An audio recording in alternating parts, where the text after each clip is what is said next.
we reorganize into the first galactic empire.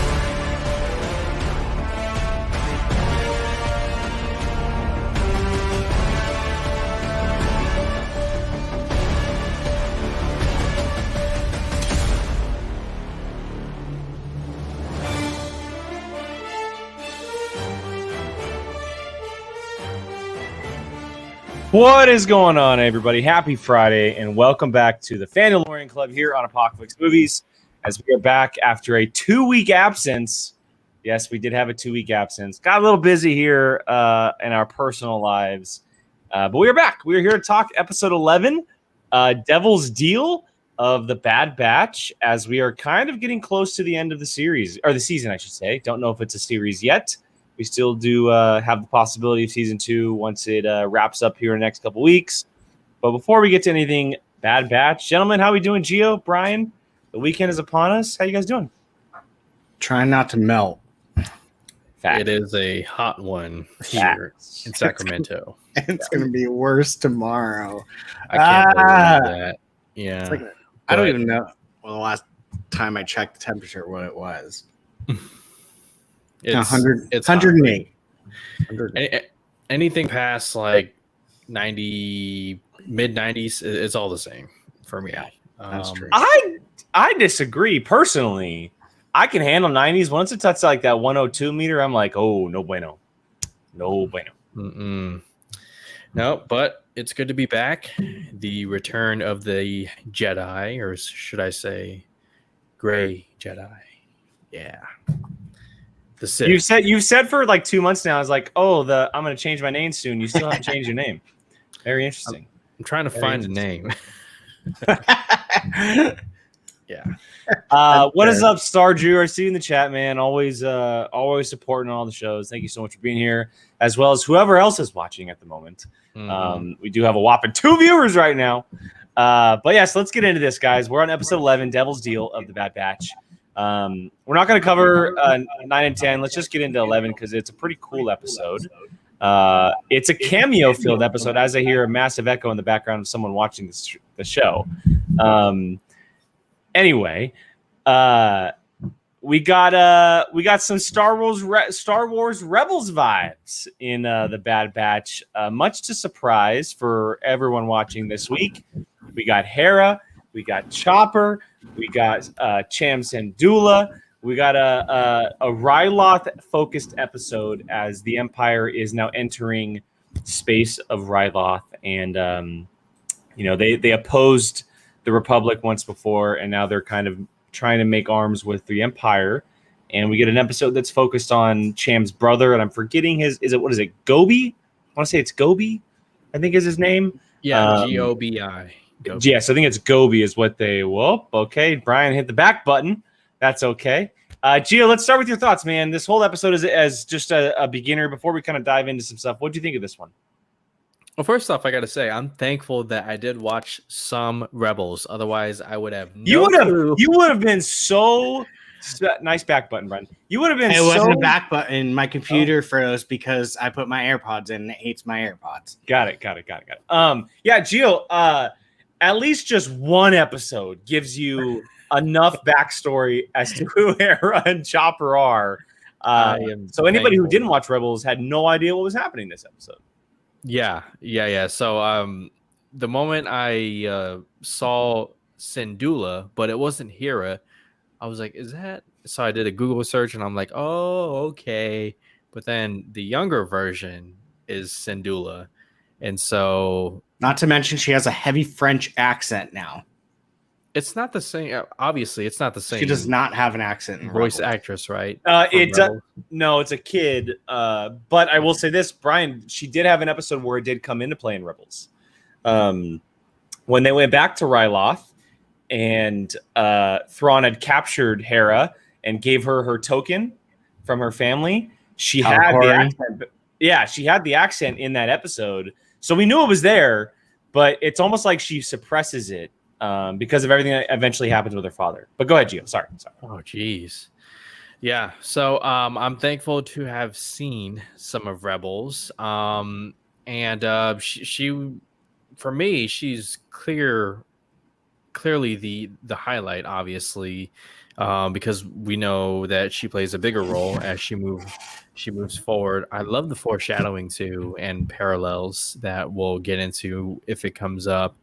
Crosshair, man, that guy's ruthless. That guy's just, anytime he's around, like, it's not the best time to play hero. Okay, just like keep it low key and stay off his radar. But all in all, enjoyable episode. Can't wait to talk about some things. And yeah, solid one. Grand Admiral Cena? I enjoyed it. I enjoyed this one. I'm not gonna lie. I was kind of like this with Bad Batch. Like I was starting to get bored with it. Not gonna lie. Last week's episode, yeah, like could have cared less. I honestly like was so bored with it. What about the one before that? One before was dope. Okay, that was cool. Okay. But yeah, I a couple times have been finding myself very bored with this show. But this episode I really love because it's more tie-in. I love when they do tie-ins. Mm-hmm. Like I'm kind of I get bored with the Bad Batch. Like we have to go on a mission to get parts for our ship. Like or pay off debt. Yeah, like those ones I'm like, all right, fine. But like when I get intertwined stories, I love it. When I saw Hera and Chopper, stoked because Rebels is my favorite animated of all the Star Wars animated stuff. So if you're tying into Rebels, I'm a happy camper. And seeing Hera in the Syndulas, I'm down for more of their backstory. Yeah, I very much enjoyed the episode. Obviously, it's always nice to see Chopper and Hera, especially younger versions, and Chopper's same old Chopper. Yeah.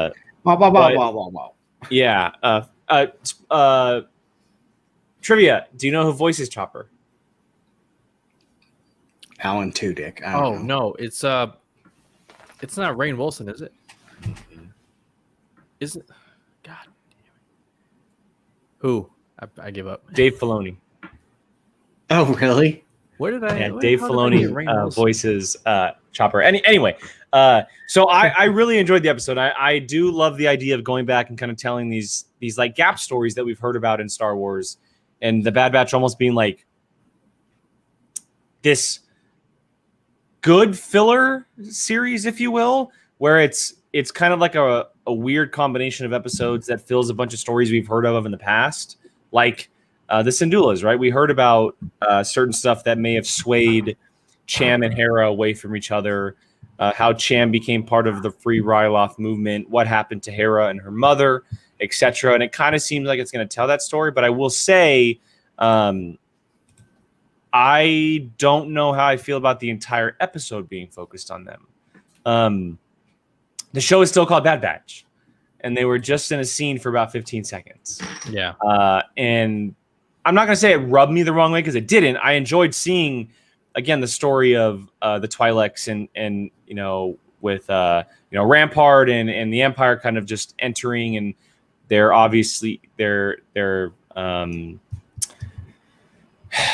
I'm forgetting the phrasing of doing it. They're doing what they're not saying, I guess is what you're saying. They're leading people on. There you go. They're leading people on. Okay. But I will say that I missed the Bad Batch. I missed them in this episode. I wanted to see them involved in some capacity. They obviously will be next episode from how the series or the episode left off. But it is just one episode that happened, so I'm not too worried about it. But yeah, let's get into some nitty gritty stuff and kind of just talk about some stuff. Where do you guys want to start? Do you want to start with Hera? You want to start with Cham and the mom? Do you want to start with the Empire? Gio, kick us off. Well, real quick, I just want to touch on what you said. I kind of felt the same way because once the Bad Batch were finally in the episode, I was like, there they are. I was wondering for a while, and I think the wow factor of seeing Rebels and familiar characters can only be carried for so long, because we want to know what happens with the Bad Batch. How does that tie in? So I don't think we want it to become, what's the word, an anthology where they start focusing other episodes on characters and the Bad Batch takes a step back. So we'll see. Hopefully the next episodes become more about the Bad Batch, or they're more focused. But for me, to answer your initial question, it's the question of, you have a place like Ryloth, who I'm just being introduced to. I don't know if they were established in previous They're heavily in Rebels. They're see them heavily a lot in in Rebels. Yeah. Okay, Yeah. I need to catch up on Rebels, but just the It's idea worth it. of It's what? worth it. Rebels is Okay. worth it. Yeah. It's a great story. Mhm. Bunch of stories. So Definitely will catch up on that, but just the whole idea of, is it freedom for Ryloth or is it oppression? The Empire is there. They say we're doing this and this, but then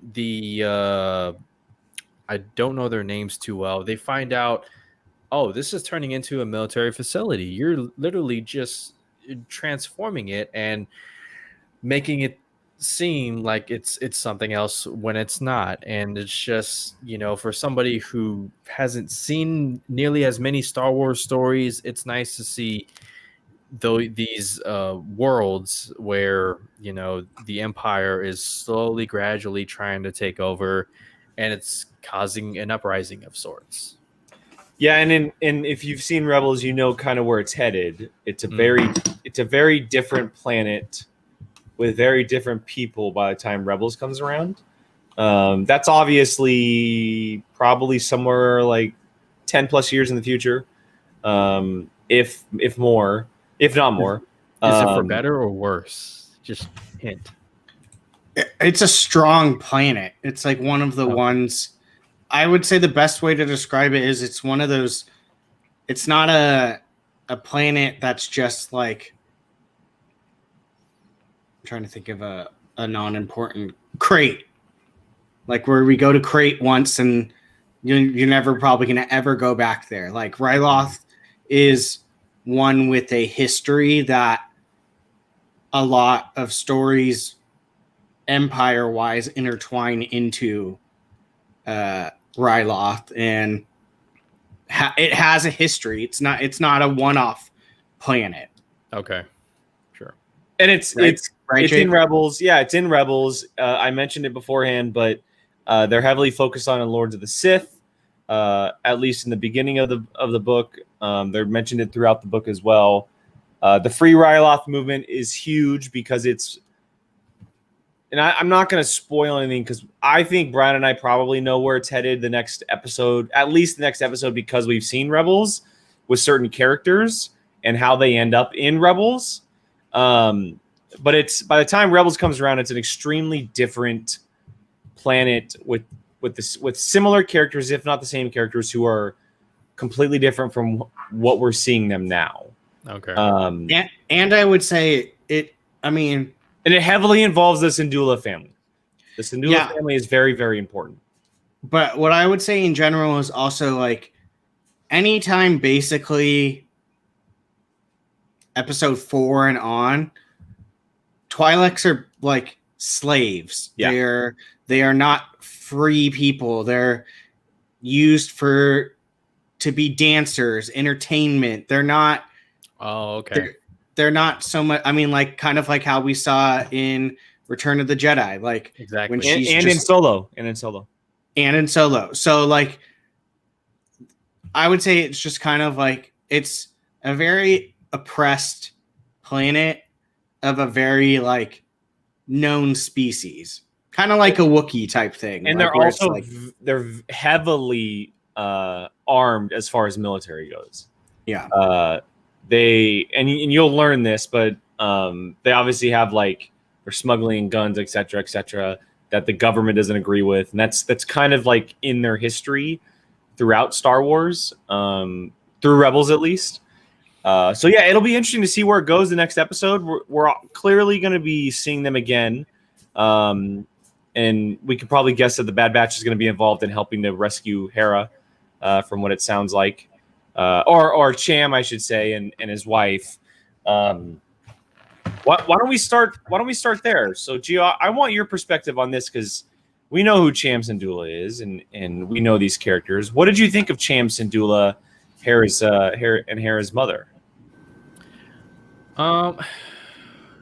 They're obviously characters trying to. I mean, I forget I have images. These characters. Oh, okay. There we go. Yeah, I mean, they're trying to, protect their young one. At the same time, they realize the kind of situation that they're in with the Empire, kind of like being stuck between a rock and a hard place. I do got to say, this is I don't think I've ever seen Cham before. Maybe he's, you guys said he was heavily involved in Rebels, but he has like a certain gravitas to him. I like his character. I don't know. It's just, he's like it's tough. being to a pushover. explain. A what? Being a pushover. Yeah. Thank you. Yeah. So I want to say so much, but I can't because he hasn't seen Rebels. Here's the thing. You can walk around it. I mean, for the sake of conversation, I don't mind. I mean, the priority is the viewers. If it leads to a great conversation, I mean, I can always differentiate what I'm told and what I see. So I don't mind that.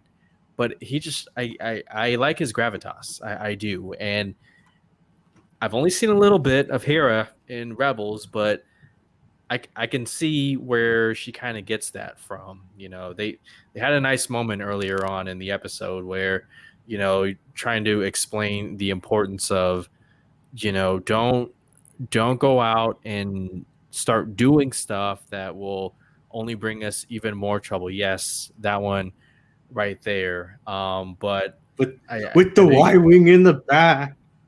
The what? The Y-wing. The Oh. downed Y-wing. Oh, okay, yeah. So it's interesting to see them as parental figures at the same time.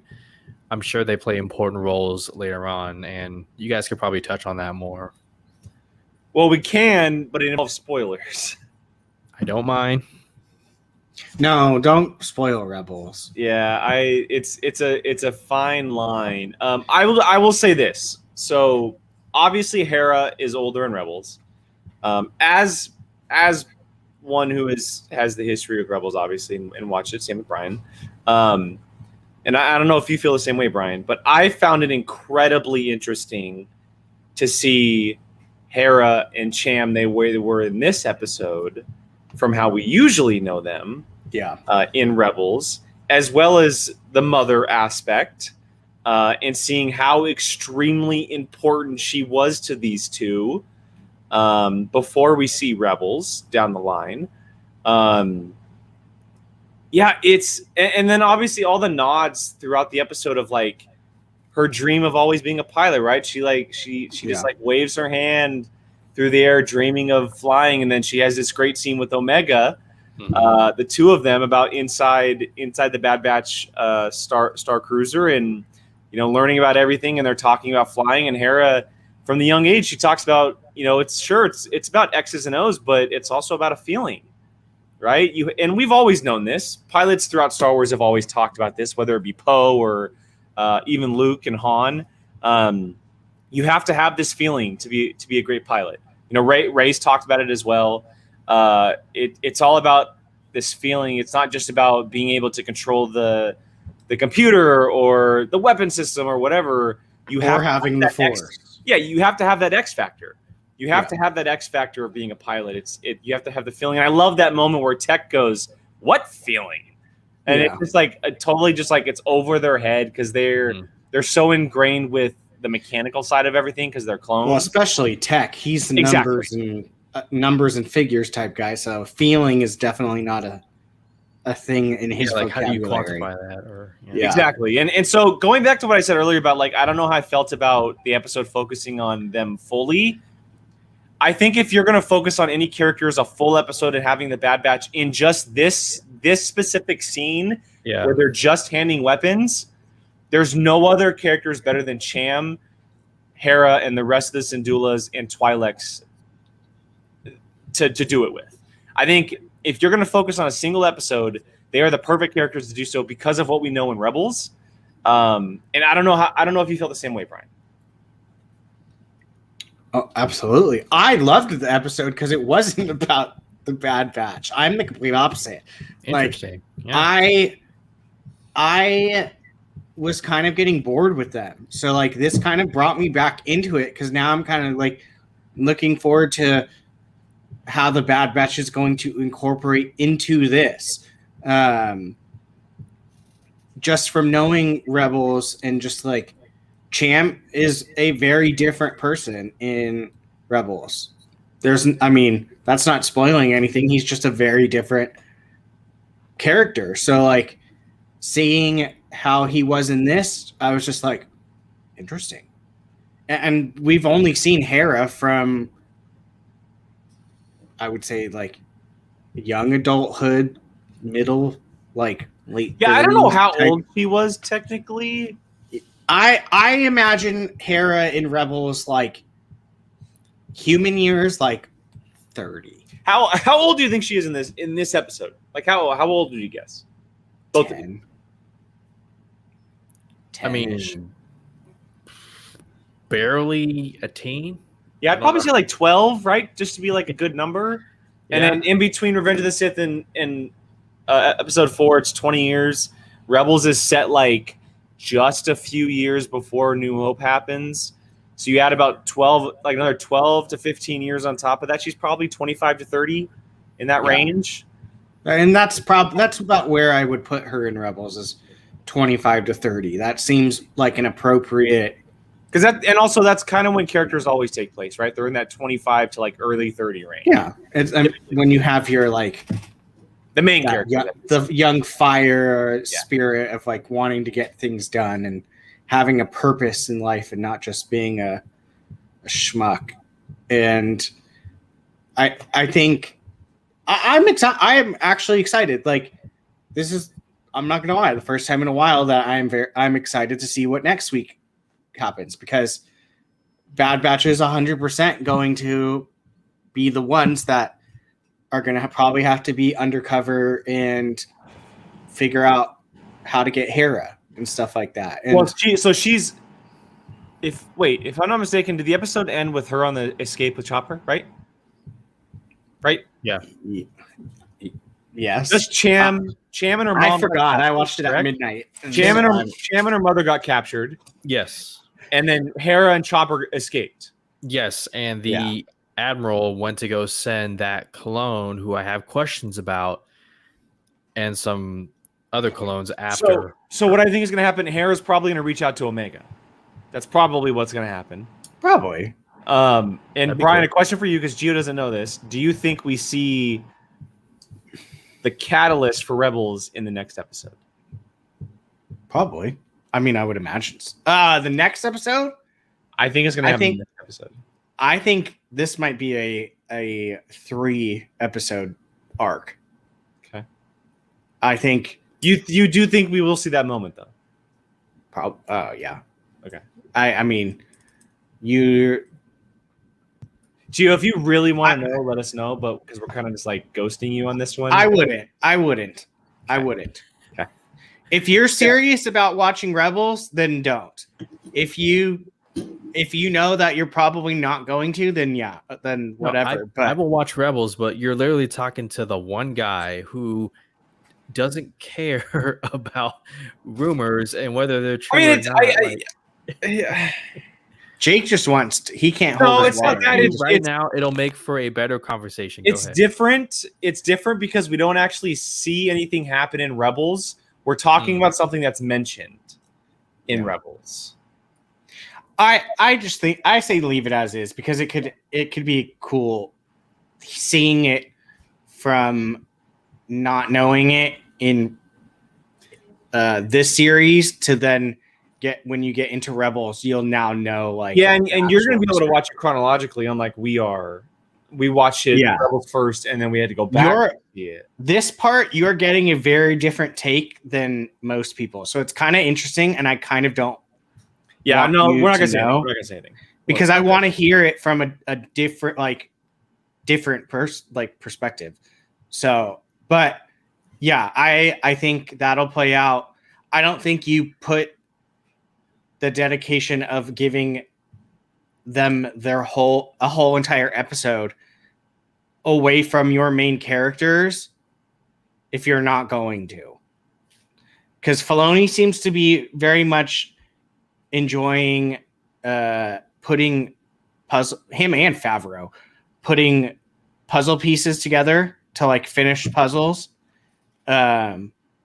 instead of just leaving these holes in the grand puzzle. So which I love. Like I love sitting on a mystery or something for a little while like this and then getting to actually see something a couple years later. So I think I don't think it'll be next episode. I think it'll be 2. I think this is going to be a 3-episode arc. I will say they'll probably happen next episode. But again, that's just my opinion. Joe, you mentioned Captain Hauser, the clone. A very not clone name. Very well. I mean, they all have little different names. Well, yeah, but I mean, like Rex, Cody. I mean, Hauser's a dope name. Hauser's dope. I don't know. No, I'm not saying it's wrong. You mentioned very, very interesting character. He seems to question what is happening. At the very end, when Rampart was basically saying, we're locking Hera away. She's gonna be in as much trouble as everyone. He goes, she's just a child. Yes, I wrote that line down. Yep. Do we feel like we might see him twisty-turny against the Empire and maybe disobey a few orders going forward? Mm-hmm. I kind of would like to see the clones Order 66 kind of like wear off a little bit. Like it only lasts for a certain period of time. I'm starting to wonder because I also thought to myself, well, why is his armor still blue? That like in my head, the first thing I thought of was, okay, why does he still look like a clone? Yeah. Right. Why because is he not a higher white? one? But not even. I don't even think the higher up ones have color on their armor. It's typically like a shoulder pad or something. Rex had his on, didn't he? Well, no. I'm saying the Empire's clones. I'm not saying the clones. Oh. I'm saying like the new Empire style. They're all white. And I'm starting to wonder if he was on Ryloth and he was part of because we know that clones were dispatched throughout the galaxy and they were essentially planted on a planet. And I'm thinking that because him and Cham seem to have a really good relationship, and Cham's wife as well, I'm starting to wonder if Order 66 didn't happen for him because there were no Jedi or there were no Republic fighters to go against, because the Ryloth, I mean, the Twi'leks weren't going against anything, right? I'm starting to wonder if anything really impacted him, and Order 66 didn't technically kick in for him. That's a good point. I mean, he definitely seemed nicer than any of the other Order 66 clones we've. He seemed like a Clone Wars clone when we saw in the series, just a super dope guy that we met, and he was fighting for a good cause. Very much a Rex type clone. Yeah, totally. So, yeah, because I thought it was interesting too how he was just we have to start cracking down. So this is the last. Yeah, he goes, time I'm not going to report this so many clones with the Order 66, they would have reported it. Yeah. I mean, we've seen them go crazy for not having a chain code. Yeah. She trespassed on an Imperial weapons facility, and he was like, so. As cool as it would be to see him team up with the Bad Batch for a couple episodes, he kind of seems like a character who, I mean, the marketing of Bad Batch made it seem like it's going to be like a little bit darker, right? We definitely got that so far. I don't know if he makes it out of this season. I don't think he makes it out of next episode. No.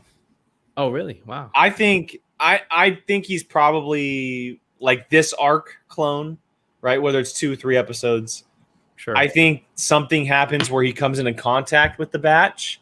They fill him in, and he helps them, but he dies along the way. Is kind of the feeling I'm getting. I'll say Crosshair kills him. Yeah. That's probably a good call. Mm-hmm. I think it's going to be helping Hera, obviously. That could be the major loss of this first season. Who knows? Like, everybody makes it out except that guy who we got to know and love, and Hausa. It'll be like Crosshair will realize he's not with them, but like he's not the level of Order 66 brainwash that he should be at, and be like, no. So that's. I mean, I'm assuming Crosshair will be the one that kills him. It's probably a good call. Because I mean, like, what's more like whoa than clones killing other clones? Speaking of Crosshair, like, we're in episode 11. He's crossed that point of no return, correct? I mean, he hasn't shown any signs right now that he. I'd say like slim. Feels sympathy. I almost feel like if he turned now, it's like okay, like if I give him a turn percentage, I'm gonna say 10%. Okay, Gio, what's your it's definitely gone down ever since he encountered the Bad Batch, and then got almost his face burned off, and then which I want to see. By the way, I need to see that. Like, showed the back of his head. I need to see those scars.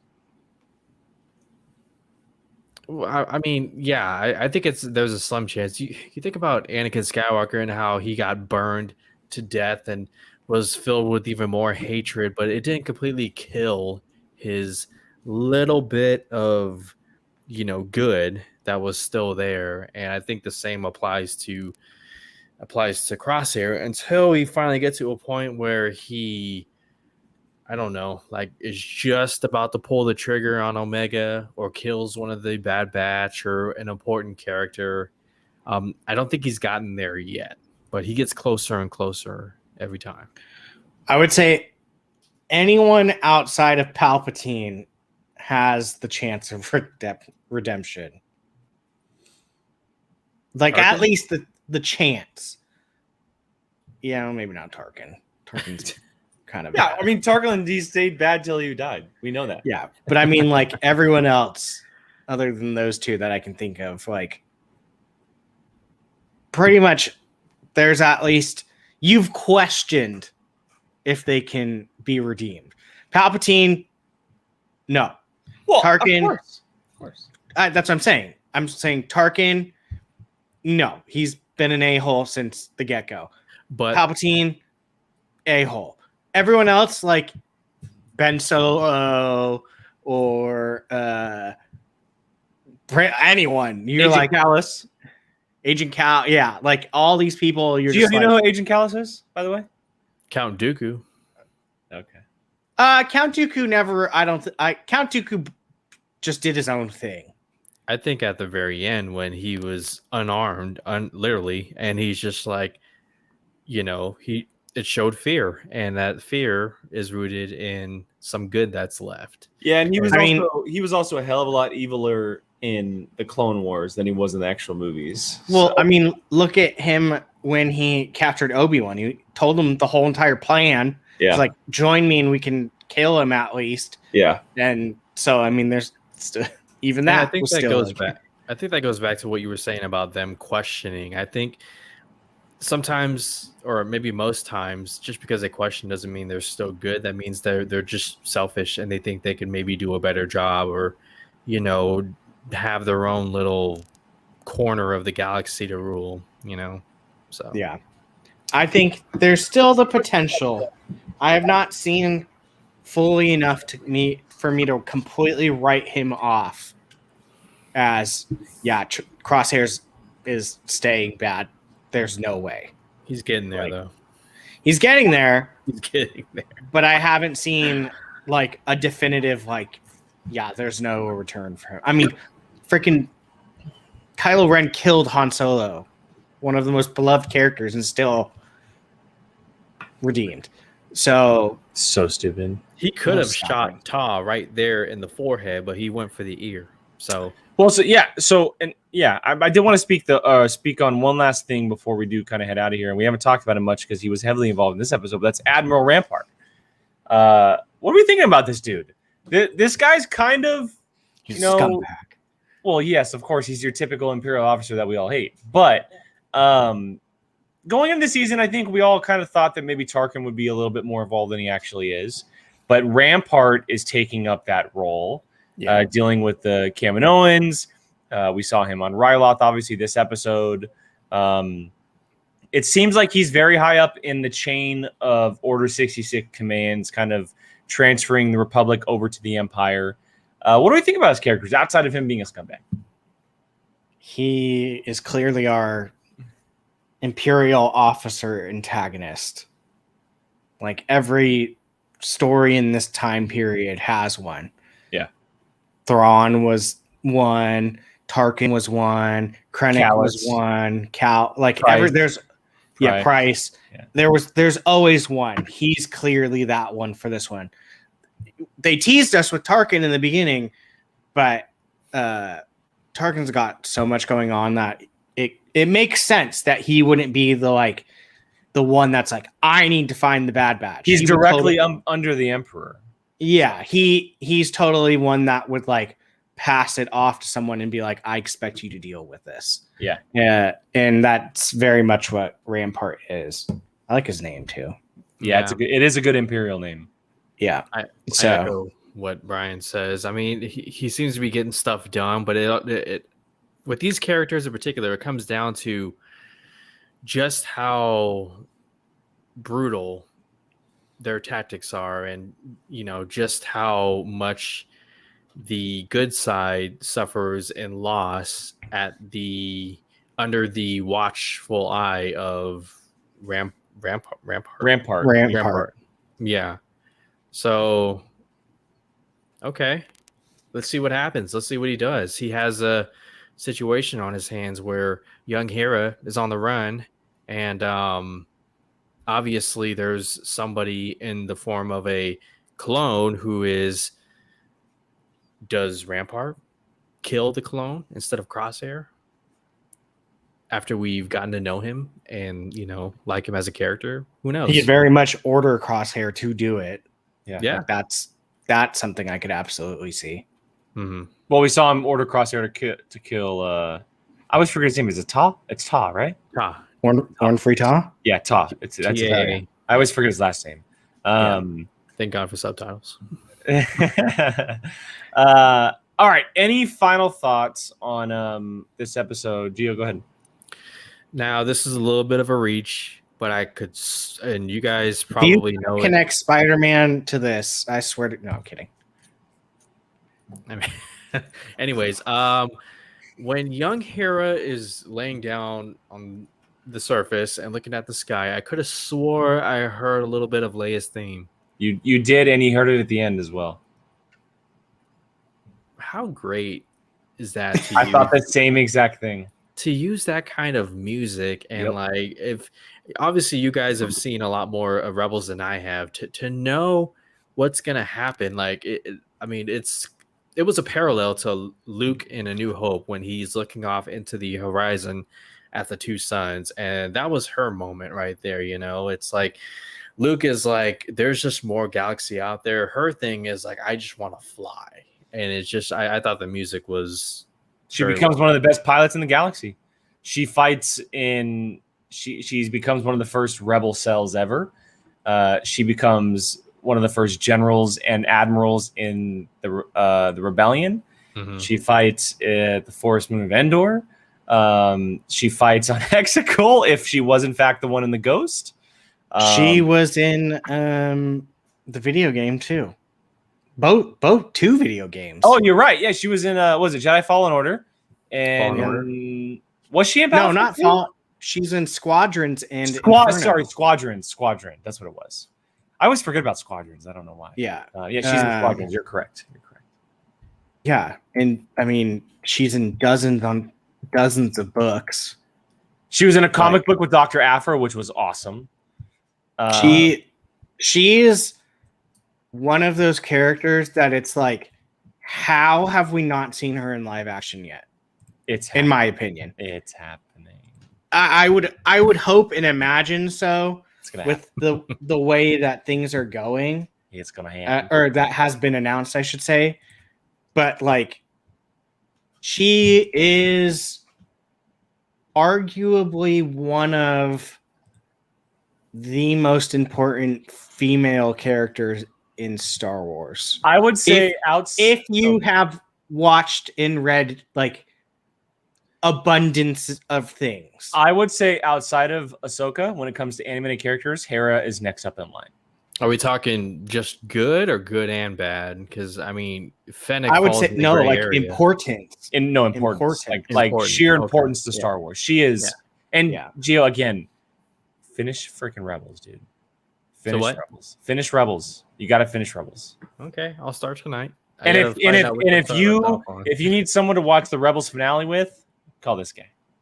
Oh, I will absolutely watch. Maybe we'll record it and put it on the channel. Maybe we'll do a watch along to it. Okay. It's she's a very influential character. Not so much in the main movies, but everything.